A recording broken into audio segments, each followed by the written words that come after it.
everybody for coming virtually to learn about what we're learning about wildlife at Pepperwood and how wildlife has been responding to the 2017 Tubbs fire.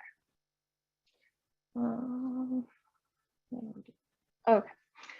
So although I'm giving this presentation, I want to give a shout out to the huge team effort that this is a part of. So this has been an ongoing project to monitor our wildlife at Pepperwood that's involved interns and funding from the Film Adultery Trust for Animals and participation with the Santa Rosa Junior College and their MESA program. So I'm a speaker, but just one of many in this team of monitoring Pepperwood's wildlife. And so one of the things that I think about a lot are how are Pepperwood's mammals doing? And this is a slide. If you look at it closely, you will see a bobcat kitten. I'll give you to the count of 3 to see if you can come up with it, and then I'll show you where it is. So that's 1, that's 2, and 3. So it was hiding right in the front of the image. And so this is something I noodle over a lot, is that I want to know how wildlife are doing, but it can be kind of hard to find them because they can be super elusive and they're shy, usually. So it takes some working to figure out how to track them so that we can then figure out how they're doing. And so there's several ways you can track wildlife. The most non-invasive would be something like using tracks and signs. You can also use SCAT, which can tell you a lot about what the diet is, also some of the genetic history of the animal. If you wanted to get into more like intensive handling, you can use live traps, which require handling the animals and permits.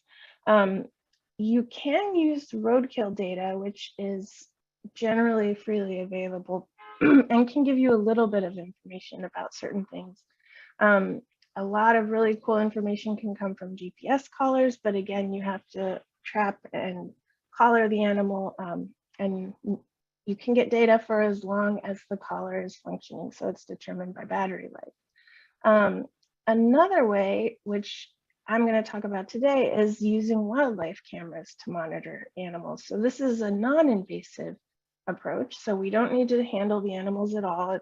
And it also can be done for a really long period of time. So although the cameras do run out of batteries like a GPS collar might, the cameras are in one location, so we can just go and change the batteries and get the data off them. With GPS collars, you have to either find the animal or wait for the things to drop off.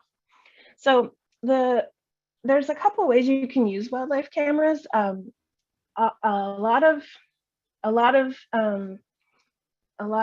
work has been done with cameras that are set up at a specific location. So at a trailhead or at a culvert under a road, for example.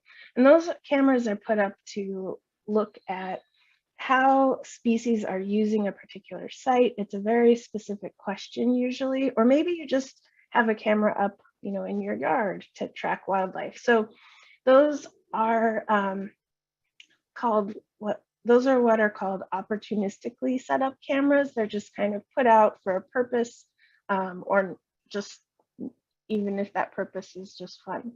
Another way you can put out cameras is to use a standardized grid. So a grid, here's a little cartoon of a grid of 9 cameras. It's a grid of cameras that are all functioning at the same time. And because the cameras are placed out in a like stratified design, they capture different habitat types, different environmental details, because each camera is at a different location.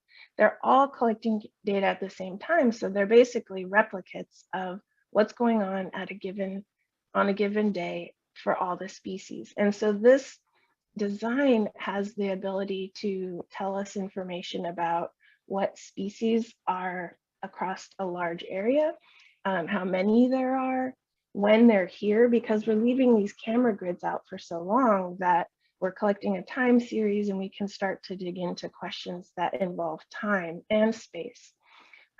You can also look at how animals interact, and in general, just get a sense for how animals are doing. And what I'm going to talk to you today about is how we're using the camera grid to look at all of these questions, and then also start to look into how these metrics of our wildlife health are changing. So I've talked about camera grids. Here's a map of Pepperwood down in the left corner, and then Modini Preserve up in the top of the top left corner. And so Pepperwood manages 2 wildlife camera grids. One is at Modini, one is at Pepperwood. Each of these grids have 20 cameras. They were set up in 2012 and 2013. So we've been collecting image data with these cameras for over 9 years. And in between Pepperwood and Modini is a wildlife corridor. So we have cameras on either side that we're able to start looking at how species are doing on either side of the corridor, and it gives us an opportunity to look at even movement between the preserves. So about Pepperwood's camera grid, I mentioned that grids are standardized, and so the standardized protocol that we use is called the Wildlife Picture Index. It's also known as WPI. And it is it's kind of like a recipe for setting up your camera grid. So it conforms to consistent design. So the cameras are placed about, I don't know, I want to say knee high, but they're placed at a certain height above the ground so that they'll capture medium to large bodied species, so anything over 2 kilograms. And they're generally spaced equidistant apart. Ours are set up at 1 kilometer apart from one another. And so all 20 cameras together cover a 20 square kilometer grid. And our cameras are also stratified by vegetation type. So we have at Pepperwood forest, grassland, and shrub. And the relative abundance of each of those habitat or those life forms, vegetation life forms, corresponds to the number of cameras that are in those areas. So you see we have a lot of green, which is forest, therefore we have a lot more cameras in forest. And this way, what we're able to do is when we start to see trends in our cameras, we know that what we're seeing is a representative sample of the vegetation types. We primarily use the Bushnell Trophy Cam, and each camera is set up so that when an animal walks past it, 3 photos are taken with a delay of 5 seconds between each event. So all of these are just the basic WPI design, and we follow it. Then once we collect our images, we collect about 350,000 images per year across those 2 sites. And so that's a lot of data. We work with conservation science interns and we to catalog all those images, which means going through the images, identifying them to species, and then once all the images are identified, we go through one more time and QC them all. So that's when a staff biologist will come into the picture, and then they'll look at 10% of all images that are categorized as blank. So those are things that, it's probably just grass moving or something, but we want to make sure that there's not an animal in there that was missed. So that's part of what we do in QC. We also QC the animal images, 10% of all animal images, just to make sure that, usually the interns are awesome. Sometimes it can be tricky to tell the coyote from the gray fox, for example. So staff biologist reviews images, and again, representative sample just 10% of them, but we do make sure to review all images of some of our like more prized species. So things like pumas, bears, ringtails, otters, or porcupines always get a QC by a staff biologist.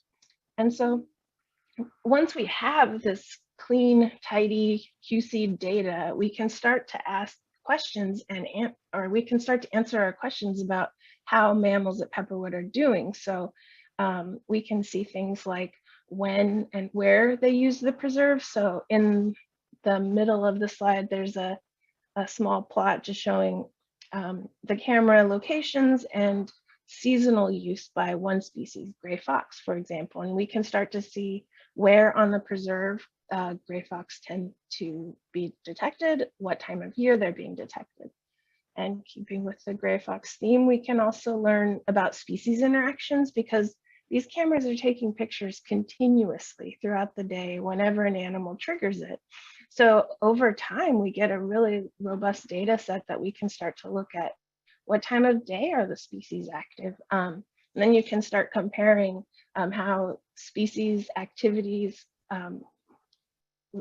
relate to one another. So this is just a visual showing gray fox are generally active at dawn and dusk. Bear fox is rumbling around kind of midday, but they don't generally overlap.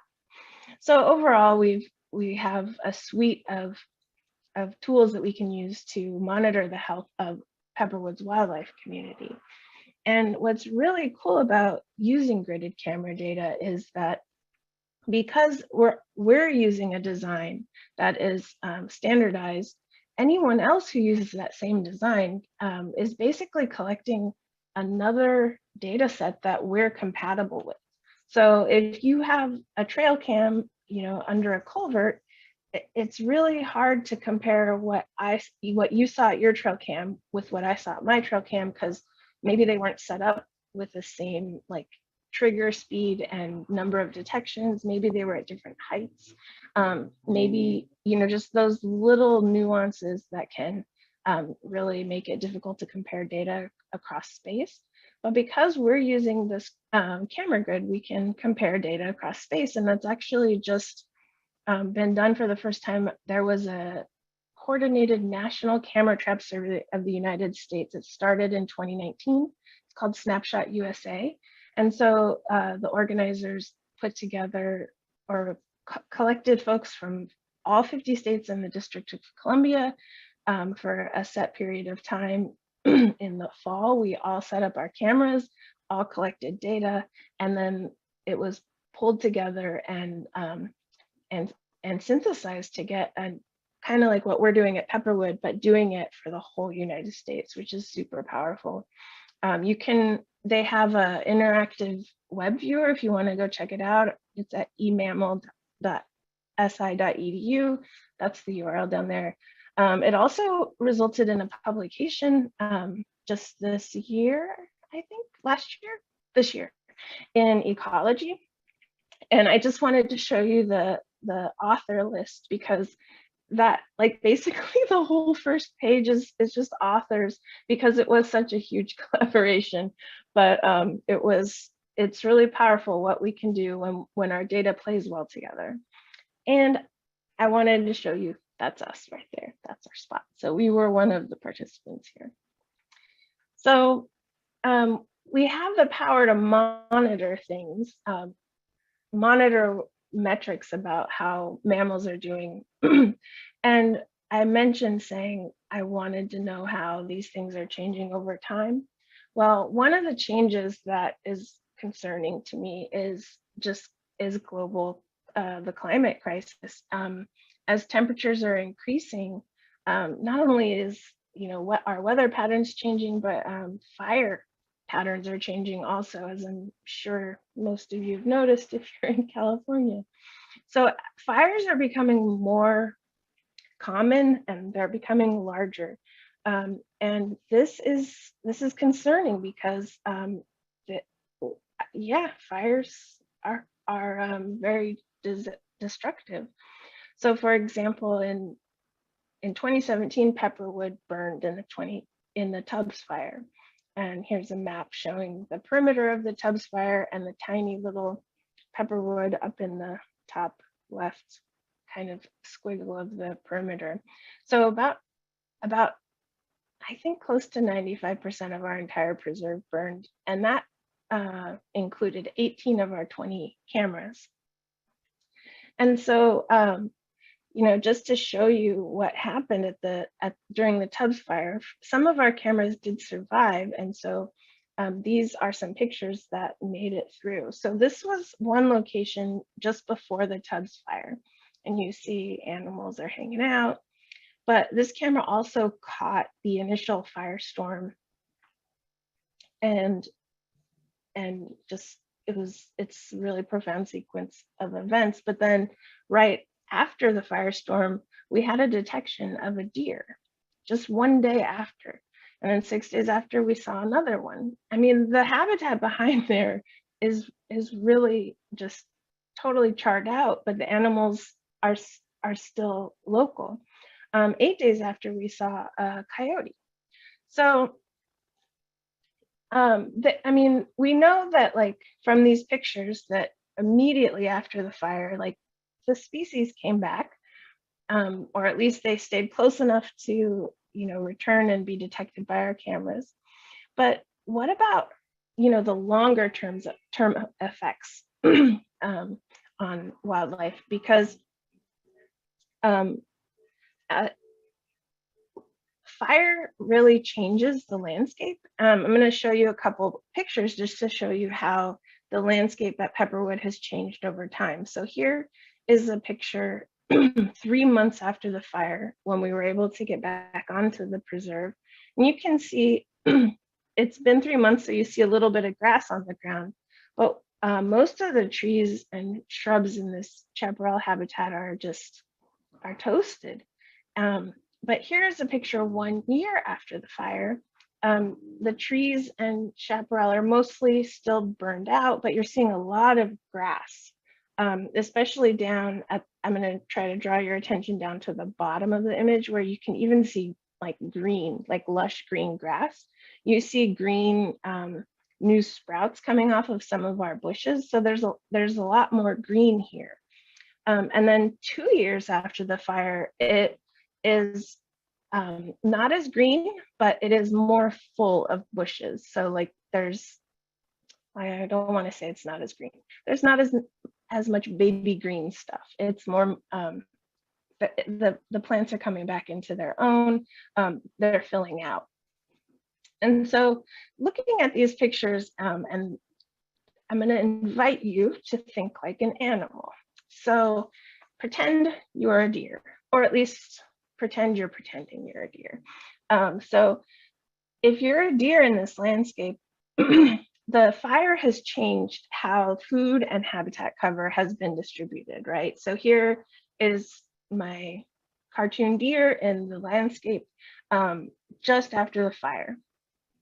And it's really open. So if there are predators that are hunting you down after the fire, like you can see them. So they're not going to be as much effective. They're not going to be as effective at hunting you, but there's also not a lot to eat at that time. So the dynamics between predators and prey change immediately after the fire because of the visibility for one.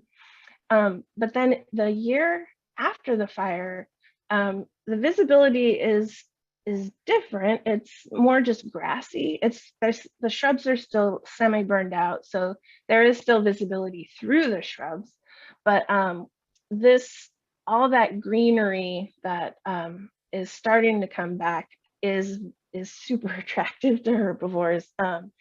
There's a lot of it. It's really nutritious. There's a lot of nutrients in those little sprouts that are coming out. And one paper I read said it's more palatable. I'll take their word for that. Yes, yum. But then 2 years after the fire, so it's not quite as green. It's not like the salad bar of 1 year post-fire, but it is a little bit more sheltered. There's a lot more cover. So this means that deer have places to hide. It also means that predators can come back and stalk. If they're like a stalking predator, like a puma, can stalk prey again. But what this has been known to influence is reproduction in ungulates, for example. So usually after a fire, the ungulates, like a deer, for example, will come back about a year after the fire, eat, and then kind of when the shrubbery comes back and they have safer places to raise their young, that's when they'll raise their young, and they'll select sites that are more covering. And so this whole phenomenon is the magnet effect of fire. And it's interesting because it seems to explain how herbivores might use the land. At least it's been shown to work in to explain ungulate behavior. I'm curious if there's a similar magnet effect for carnivores. I don't think so, because they don't eat they don't eat grass, but it's something to consider. And so, as you can tell, I kind of like think a lot of questions even when I'm talking, but I do think a lot of questions, and some of the questions that I think about, I'm going to talk to you today, two of them in particular. The first one is about the community impacts. So first, how did our wild mammal species respond to the change in the landscape beyond the initial fleeing and returning from the actual fire? And then secondly, I want to talk about some of the questions and answers that I found about species-specific impacts. So this is where I want to get into things about like how herbivores, carnivores, and omnivores have responded over time, with the thought that I wanted to see, did the herbivores at Pepperwood show this magnet effect of fire? What about carnivores? Do they have a magnet? And omnivores, I mean, no one really talks about them, so let's look. So I'm going to take a few minutes and go through the methods that I've used. And part of my reasoning here is that this might be a little bit of a slog because it's methods, not as many pictures of animals, but I for one find that a lot of folks are taking pictures with cameras on their land. They want to be able to do comparisons like the one that I'm about to show you, and I want to kind of demystify what we did and maybe make it easier for other people to do the same in the future, kind of identify some pitfalls and best practices if they could be useful to others. So for the work that I'm sharing today, we used 4 years of data. So we used data collected before and after the Tubbs fire, and we pulled data from 2 years before the Tubbs fire and then 2 years after the Tubbs fire. And there's some like housekeeping type glossary stuff. The time intervals that I'm going to be talking about, the first one is a fire period. And so that's basically just, was it before the fire or was it after the fire? So the fire period is 2 years in duration. And then each fire period is broken up into a study year. So there are 4 study years in total, 2 before the fire and 2 after the fire, because they are relative to the Tubbs fire. They're not calendar years, so I try to call them study years just to make that distinction. And then within each of the study years, there are survey intervals, which are basically months. So they're month-long intervals, not perfectly aligned with months, but let's call them months. But the formal term is survey intervals. And then within each survey interval, there were actual surveys. Like we replicated what we did so that we can look at change over time. And I'm gonna go back there, right in the middle of the timeline there, you see a gray box that says excluded. one of the challenges with doing this kind of analysis is the Tubbs fire burned, and it burned our cameras. So here's a heat map of our cameras over time on the left. And so what you're seeing there is each row is a year, and each of the little kind of Tetris shaped blocks inside of it is a month. And then the rows within each of the years correspond to days of the week. So each row is like a calendar that's been like unrolled into a little ribbon. The Tubbs fire happened right in the middle of this heat map. So I circled it there with a dashed line and blew it up on the right. So the Tubbs fire burned between October 8th and 12th at Pepperwood, and 10 of our cameras kept working through the fire. So let's see, yeah, but remember what I was saying earlier about this being a standardized protocol of the WPI design. This is one of the limitations. It's like we can't really use the data collected during this time because only half of our cameras were missing. It's not really following the design. We can use it for other things, but for this analysis, in our case, we needed to exclude it. And so our post-fire survey, or our post-fire period started as soon as all 20 cameras were back up online, which was December 13th of 2017. So we lost 62 days, but it came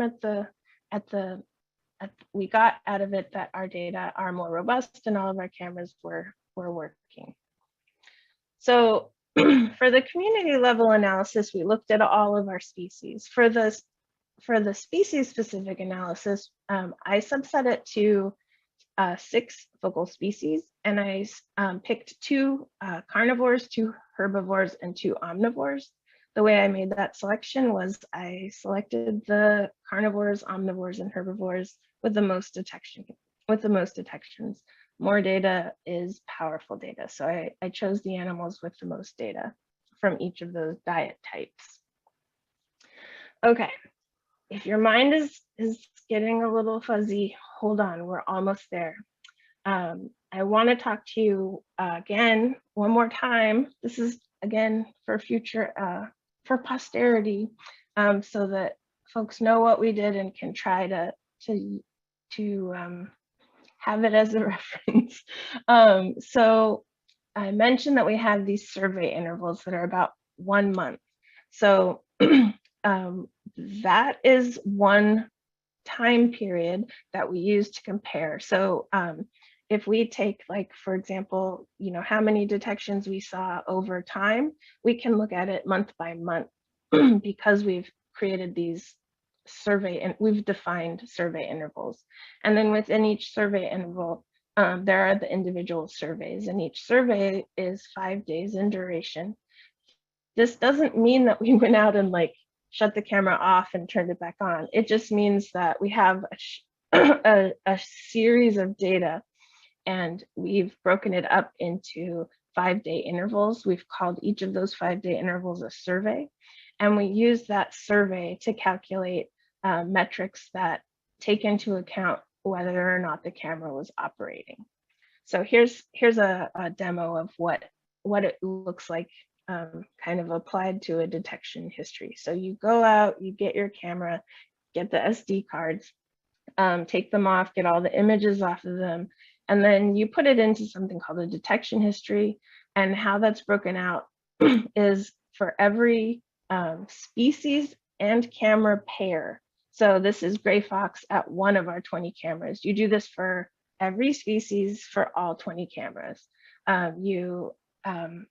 For every day, you identify which interval and survey it is in, and then you kind of log the detection history. These are like individual photos. We used a 1-hour independence interval between photos. And so what that means is if you have a gray fox that's running back and forth in front of the camera, I don't think you should count all of those as a distinct gray fox. I mean, I'm pretty sure that's just one one fox. So to correct for animals that run back and forth in front of the camera and multiple detections, we only pick one detection per hour. So here, here's kind of how this works out. So let's see, in row 3 here, you see these 2 detections for the gray fox between like 5 and 6 a.m. or yeah, 6 and 7 a.m. Although there were 2 images collected there, it only counts as one detection. And so then that's our way of trying to get to weed out and de-inflate our data. The other thing that we record is the camera effort. So whether the camera was working or not, that helps us further down the line in some of our calculations. And we also record something it's kind of like a distilled down version of a detection count. It's called occurrence. It's just presence or absence of the data. So if detection count is anything greater than 0, you had 1 occurrence. If it's no detection, it is a 0. And if the camera is not working, we need to record that, and we call that it's not applicable, but we log it so that we can track it later in our calculations. And then for every, for the detection history, we go through, and so that was just the first 5 days. That was 1 survey and 1 interval. We do this for the entire time period, which was about 1,500 days times 20 cameras times 6 species. And so what we do is we then kind of roll up the daily detections into those survey intervals, and we calculate a metric called relative abundance. And so I want to clarify that relative abundance is different than detection count. Detection count is filtered a little bit because you're removing duplicate or triplicate images from the same hour, but it doesn't account for whether, like, how many days the camera was functioning. So relative abundance takes your detection count, which is pre-filtered for you, and it factors in how many days the camera was operating, which we call effort. And then you can get a relative abundance. How many occurrences did you have over how many days of camera functionality? And that is a more reliable estimate. It's an index, but it's trying to standardize for effort and animal that are camera happy.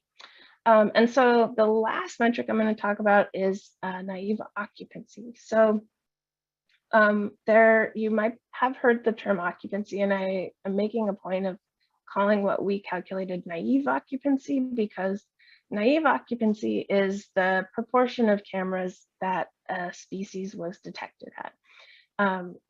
This is different from occupancy rate, which is usually informed by the probability of detecting a species. I'm not going to get into that now, but I just wanted to make that distinction, that this is really just a basic occupancy estimate. It does not include probability detection, and it is not using any modeling. It's just calculating the number of occurrences per survey across all 20 cameras, and then finding the results, which tells you the probability that the animal was using the space in our grid. So naive occupancy is a metric that corresponds to the whole grid, whereas the previous metrics all are camera specific.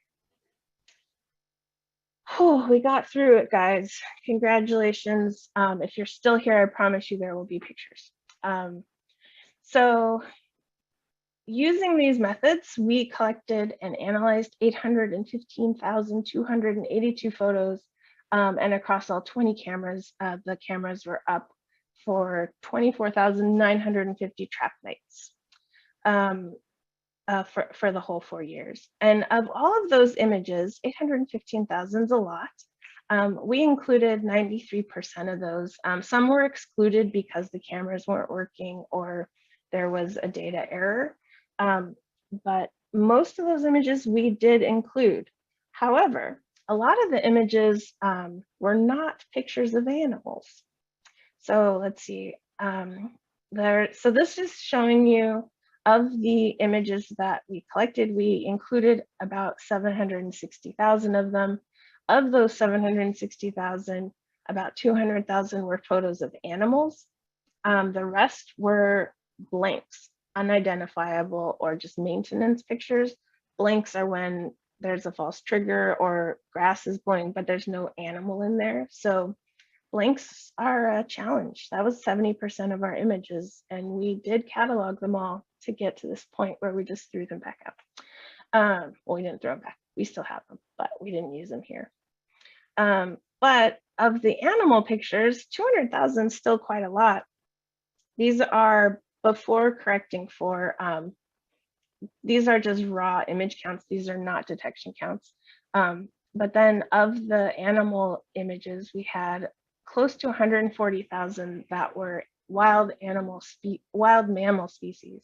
The rest were other, like maybe, let's see, either taxa that weren't identified to the species level, like maybe we knew it was a rodent, but we didn't know what kind, or if it was a non-mammal species, like a reptile or a bird. We also had humans, domestic dogs and cats and cows, so we didn't include any of those. Okay, so now that you know how much data we had, how we got it, and how we processed it, I'm going to show you what we found with it. So the first thing I'm going to show you is the trends in wild mammal species across the preserve immediately after the fire and in the years following. And this is going to show you species richness for all the mammal species. So we detected 17 of the 18 wild mammal species known to occur at Pepperwood, which is heartening.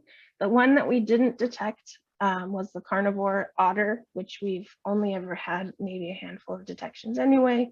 We know they could exist, but we didn't get them in this 4-year period, but everyone else we got, so that's heartening.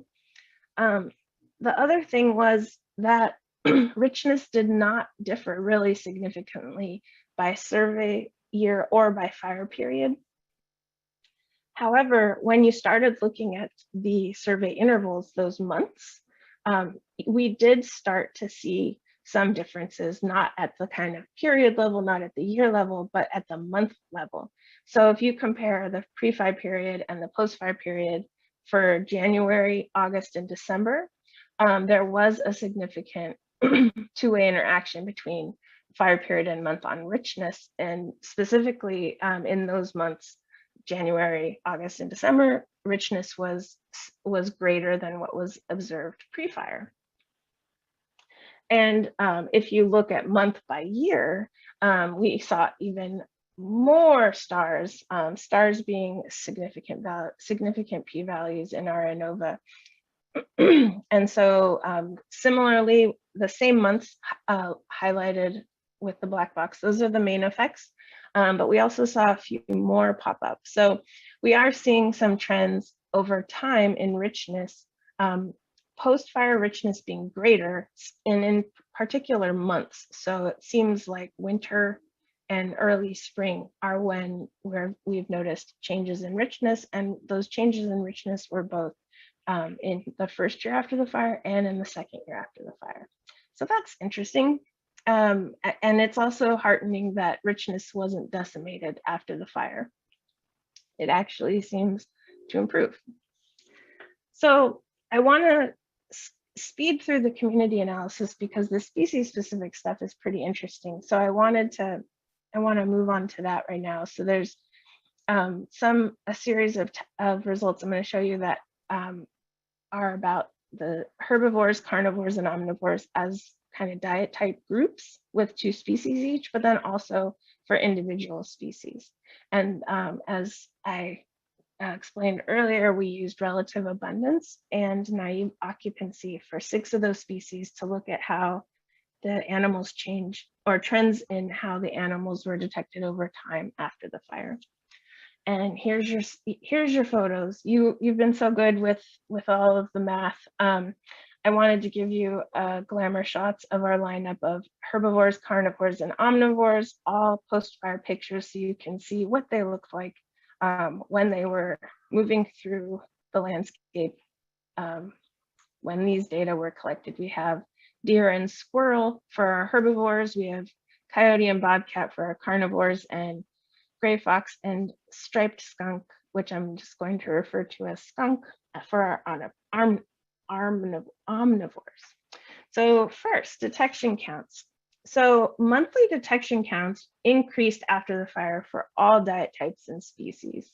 Let me introduce you to this plot. So this is a plot of detection count by month. So month is on the x-axis at the bottom, going from the pre-fire period.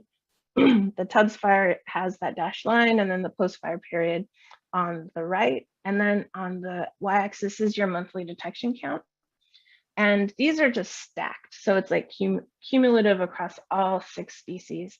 And they're colored by diet types. So yellow are carnivores, blue are herbivores, and gray are omnivores. And so you can see that just like right after the Tubbs fire and those dates excluded, there's just a huge bump up above what previous monthly detection counts were. And this is, again, after we've used that 1 hour independence interval. So these are not just animals, moving back and forth in front of the camera. It can be a little hard to see what's driving these trends when the data are all stacked on top of each other like that.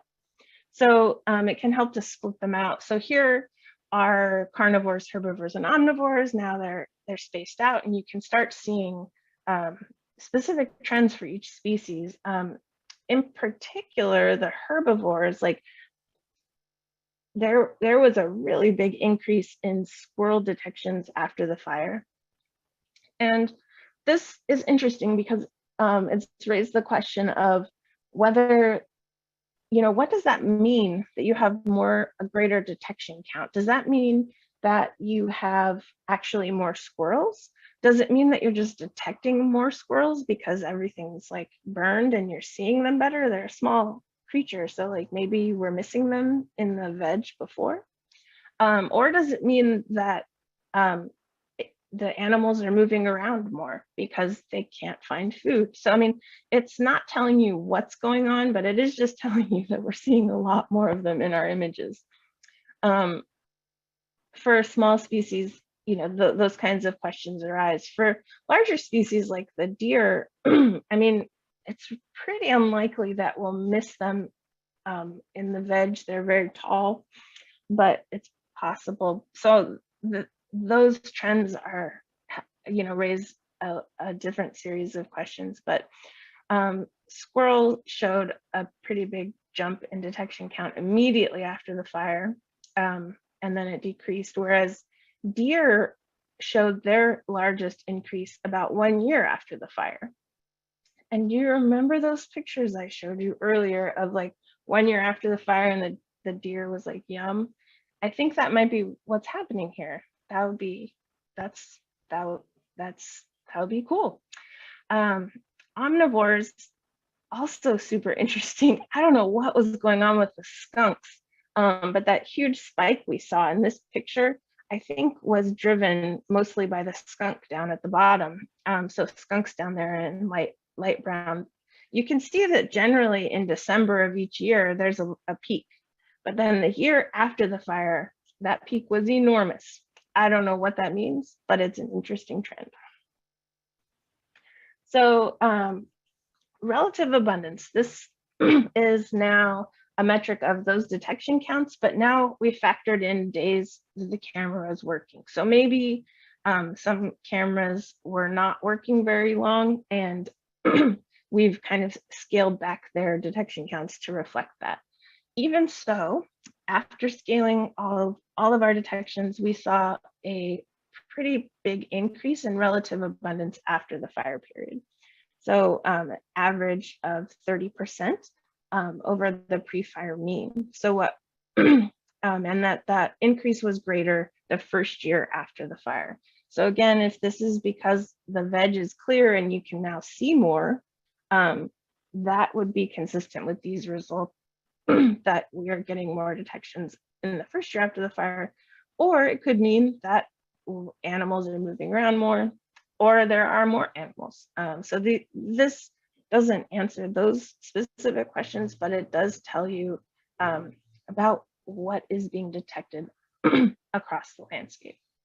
When you take relative abundance, not just for, when you split the relative abundance into diet types, we saw different trends for each of those diet types. So the first year after the fire, we saw the biggest increase in relative abundance for herbivores. But for carnivores, we saw the biggest increase the second year after the fire.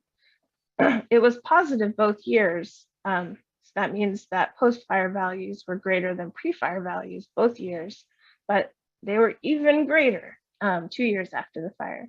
And that was consistent for omnivores as well. Omnivores as a diet type were more, had greater relative abundance 2 years after the fire. And so here it is now split out one more time, but now by species. And I've highlighted the maximums, they're the greatest of the two in terms of how much they changed over the pre-fire mean. And so this is really striking that both the herbivores were increased in relative abundance in year 3, both the carnivores increased in relative abundance in year 4, and those omnivores, I mean, what are they even doing?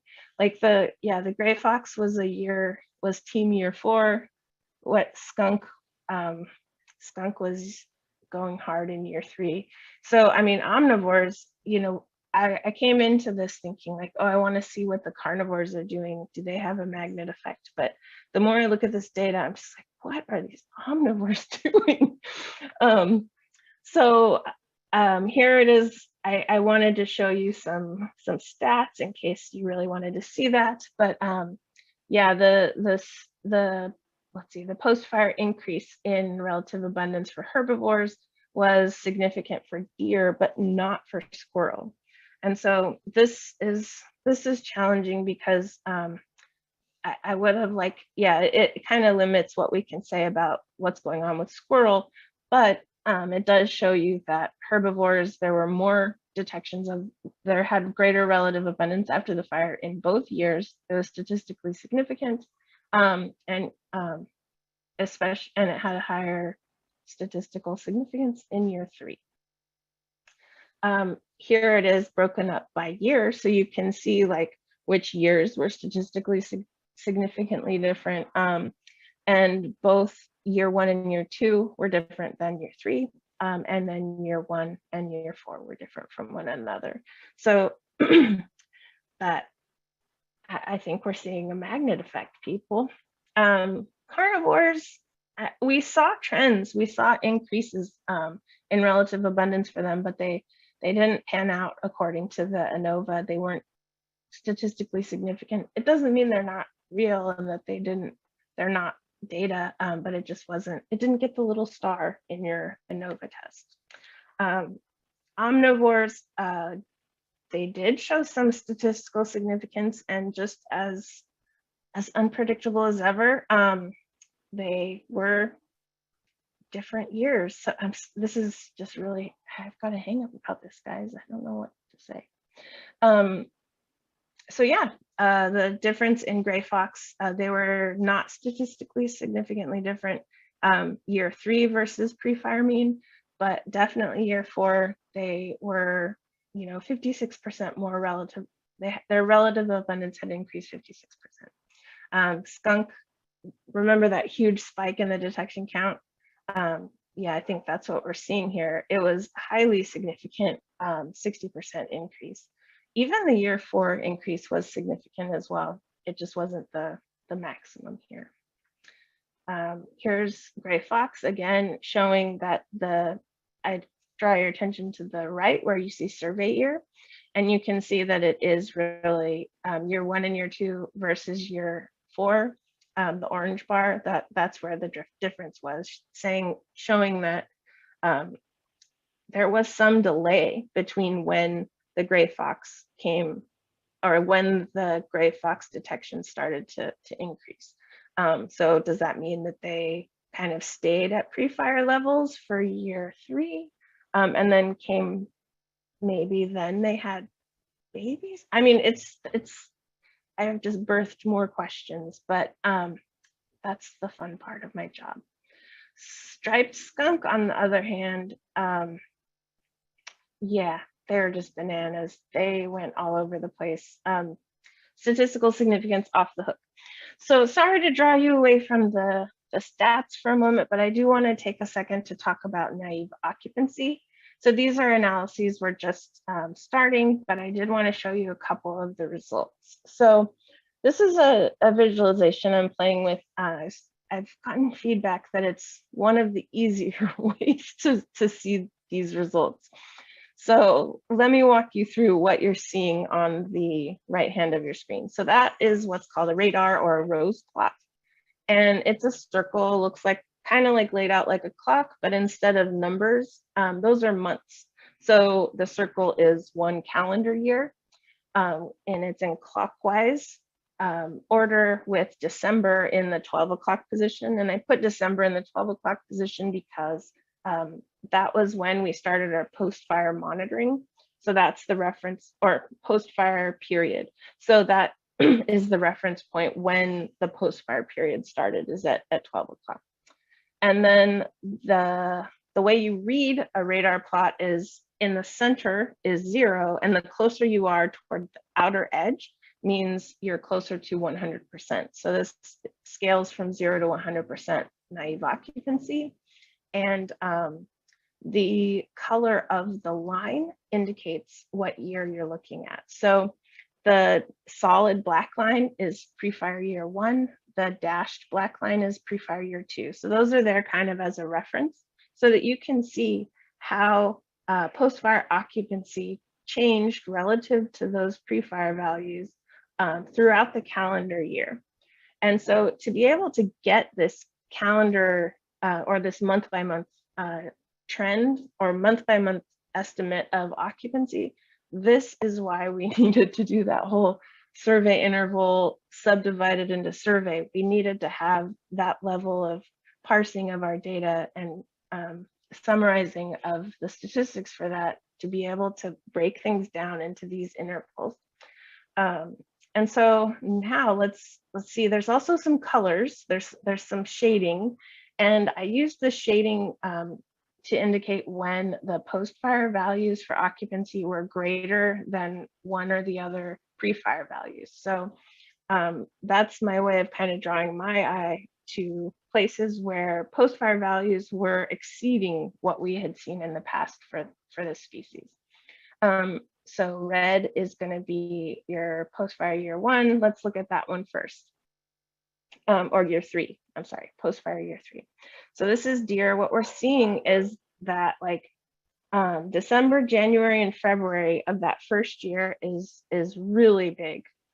So that was like immediately after the fire, we had higher occupancy. That means more of our cameras, they were detected at more of our cameras than before. It kind of peaked back in, or it kind of like dipped back into pre-fire values in the late summer around July and August. All the 4 years kind of converge at that one time interval between July and August. And I wonder if that has to do with some sort of biology or behavior and annual trend in their own behavior. In terms of year 4, so that's the second year after the fire, you still saw a pulse, like a larger increase in occupancy in the late winter, early spring, like January, February, March, but it didn't compare with what we saw in year 3. And then there's also 2 places where the post-fire values were below the pre-fire values, and those are kind of lightly shaded in gray. One is in October and one is in May.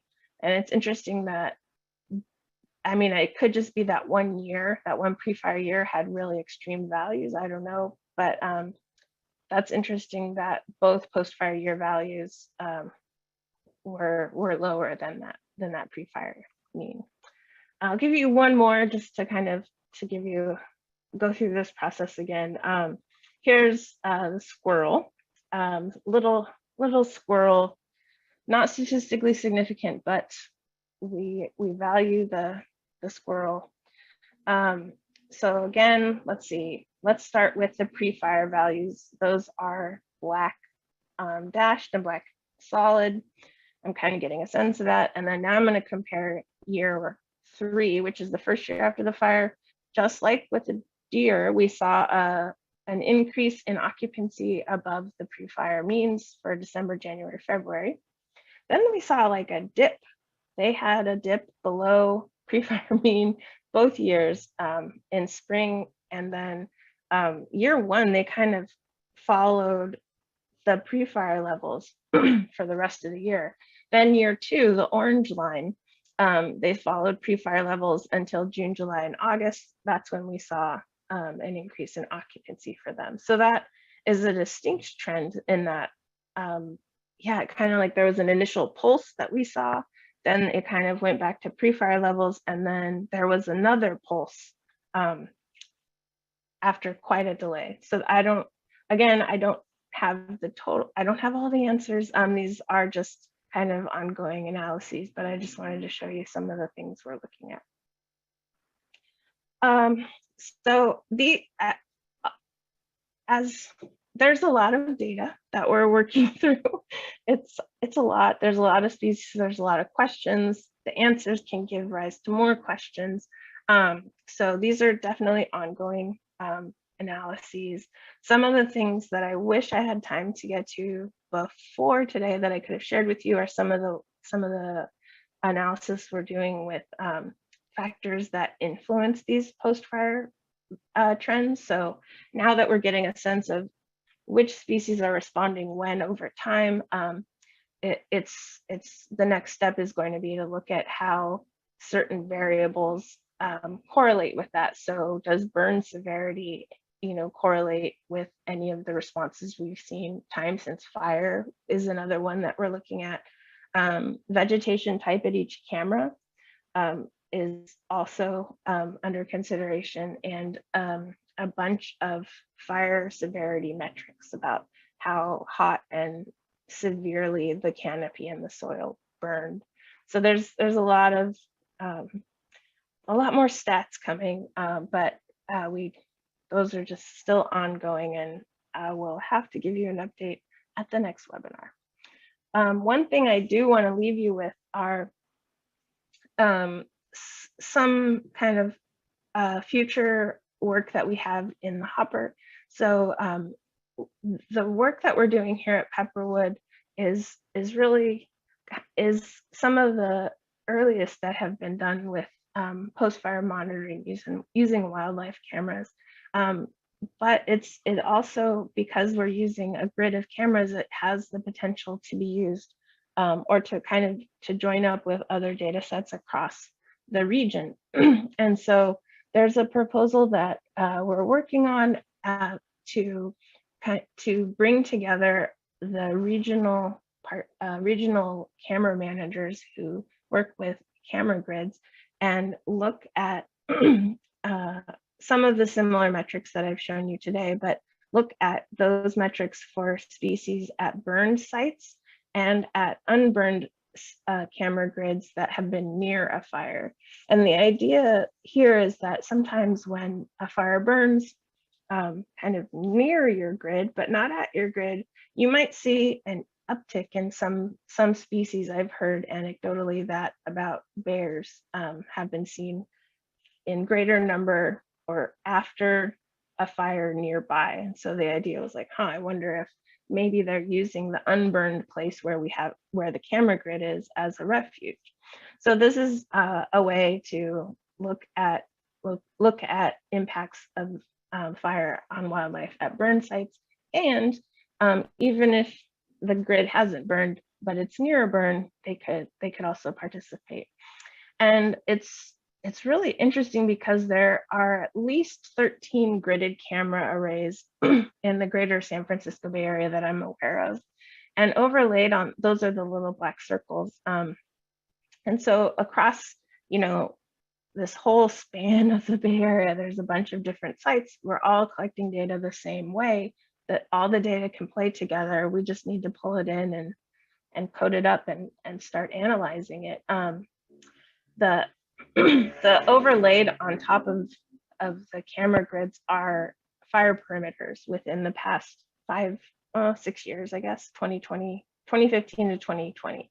So you can see that almost all of the grids have burned within past since 2015. And if they haven't burned, they're pretty close to a burn. And the reason I wanted to start pulling or to start looking at cameras that are near a burn but that haven't burned was inspired by that anecdote that I heard about the bears coming to the fire after, or coming to the grid after a fire. And I overlaid I made this plot showing each of the camera locations and then the camera functionality. How long has the camera been active? So you can see Pepperwood is this one long bar. We've been active since 2012. So we've been collecting data this whole time, and we've had 2 fires burn us, 2017 and 2019. Most of these other grids have burned in their period of activity, but even if they haven't, they've been near a burn. And so it's a pretty interesting natural experiment, I guess. And the way things are going, I'm kind of thinking like, if you haven't burned yet, you're basically collecting pre-fire data now, because I believe that we're going to be seeing more fires. And yeah, it's really striking how many arrays are within 1 kilometer of a fire that burned in the last 10 years. And this has the potential to answer questions about resilience, because if the species or the biodiversity metrics change after the fire, you can get a sense of if the species are resilient, kind of like what we've seen at Pepperwood. You can also look at the distance between fire and the camera site has on species richness, occupancy, and abundance, just to see like what is the reach of a fire, and how does habitat that could potentially be a safe refuge influence that, and does the landscape in between the fire and the unburned safe refuge place matter, and what features in that landscape can help animals move between a fire and a safe refuge. So these are more of the questions on my brain. Because it is a longer distance, the idea here is to look at species that are more wide-ranging. I chose carnivores because I just can't help myself, but proposing to look at things like pumas and bears. But after kind of spending some time with the post-fire analysis that we just went through, I'm kind of thinking maybe we should add some deer in here. I don't know. So yeah, it's still under this. We're getting ready to submit this proposal, but it's pretty exciting, and a lot of ideas are still percolating.